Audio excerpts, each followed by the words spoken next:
BJP भेज रही राम मंदिर के निमंत्रण। उधर डिंपल यादव ने बीजेपी पर उतार दिया गुस्सा। खुद सामने आकर भाजपा की खोली एक एक पोल, बड़ा सच लाकर सामने रख दिया। मैनपुरी में डिंपल यादव को सुनने के लिए जनता की उमड़ पड़ी भीड़। मैनपुरी पहुंची सांसद डिंपल यादव भाजपा सरकार पर हमलावर नजर आई। उन्होंने कहा कि भाजपा सरकार में प्रदेश और क्षेत्र का विकास नहीं हो पा रहा है, बेरोजगारी चरम सीमा पर है, युवाओं को रोजगार नहीं मिल रहा, वहीं महिला सुरक्षा के नाम पर प्रदेश पिछड़ रहा है, किसान परेशान है, नौकरियों के मामले में भी प्रदेश पीछे है, युवा परेशान है, नौकरियां नहीं है, हर जगह बेरोजगार युवाओं की फौज दिखाई दे रही है। ये सरकार शहीदों का सम्मान नहीं करती है, अग्निवीर योजना में भी खास नहीं है, रेलवे, शिक्षा आदि विभागों में नौकरियां ही नहीं है, युवाओं की आशाओं को समाप्त किया जा रहा है। तो आइए सुनते हैं कि डिंपल यादव ने और क्या कुछ कहा। मैं समझती जो आने वाली जो लड़ाई है वो संविधान को बचाने की लड़ाई है, जहाँ हमारे युवाओं के पास नौकरियां नहीं है, जहाँ महिला सुरक्षित नहीं है। उत्तर प्रदेश के आप आंकड़े उठाएंगे तो आपको एनसीआरबी के आंकड़ों में मिलेगा कि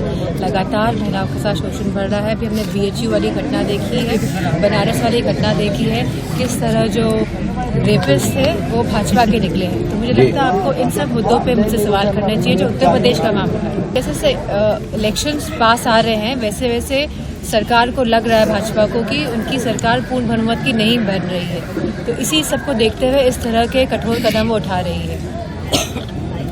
अभी राम मंदिर की अगर जो बात करें तो लगातार कार्यक्रम की घोषणा कर रही है बीजेपी, तो क्या इसमें समाजवादी पार्टी की प्रतिभाग रहेगा कि भागीदारी रहेगी वहाँ पहुँचने की?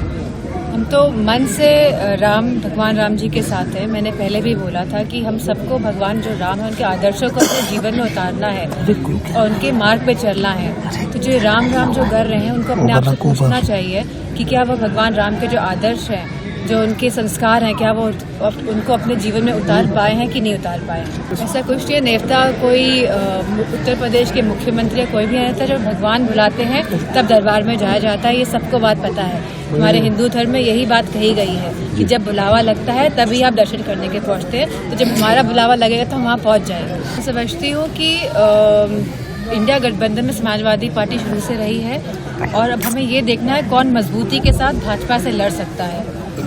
और मेरा मानना है कि हम जिस गठबंधन में है हम उस गठबंधन में बढ़िया करेंगे और जो सीट जहां से जो जीतने लायक होगा उन्हीं को सीट दी जाएगी, जिससे कि मजबूती के साथ भाजपा के सामने खड़े दिखाई दे। डेवलप्ड कंट्रीज हैं, चाहे वह अमेरिका हो, चाहे वह जर्मनी हो, चाहे वह कोई भी देश हो, पूरे विश्व में सब जगह आज बैलेट पेपर से चुनाव हो रहे हैं। ईवीएम्स आई थी लेकिन ईवीएम्स का जो यूज है उसको बंद करके लोग वापस बैलेट पेपर में आए हैं। पार्टी की लगातार मांग रही है कि अगर बैलेट पेपर से चुनाव होगा तो वो बेहतर होगा, क्योंकि सब पूरे विश्व में आज बैलेट पेपर से ही चुनाव होते हैं। मैं समझती हूँ भाजपा जो सरकार में आई है वो लोगों के हितों के लिए आई है और उनको इस बात पे विचार करना चाहिए कि महिलाएं सुरक्षित प्रदेश में कैसे रहें। उनको इस बात में विचार करना चाहिए जब वो गांव-गांव जाएं और गांव-गांव में जहां भारी संख्या वो युवाओं की देखें तो उनको रोजगार और नौकरी कैसे मिले। जब वो देखेंगे किसानों की बदहाली तो उनको उस बात में विचार करना चाहिए कि जो आवारा पशुओं का जो सवाल है, जहाँ खुद आदरणीय प्रधानमंत्री जी ने कहा था कि हम इसका निवारण करेंगे, तो उस बात में कोई हल निकला है कि नहीं निकला है।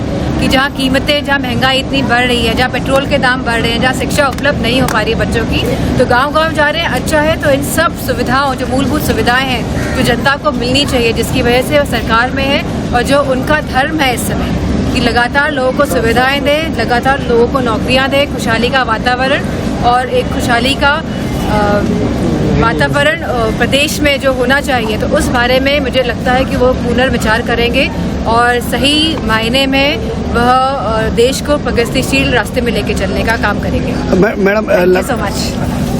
तो सुना आपने, एक बार फिर डिंपल यादव बीजेपी सरकार पर भड़कती हुई नजर आए। आपको क्या लगता है? आप भी इस खबर पर अपनी राय दीजिए, साथ ही इस वीडियो को शेयर कीजिए और जुड़े रहिए हेडलाइंस उत्तर प्रदेश के साथ।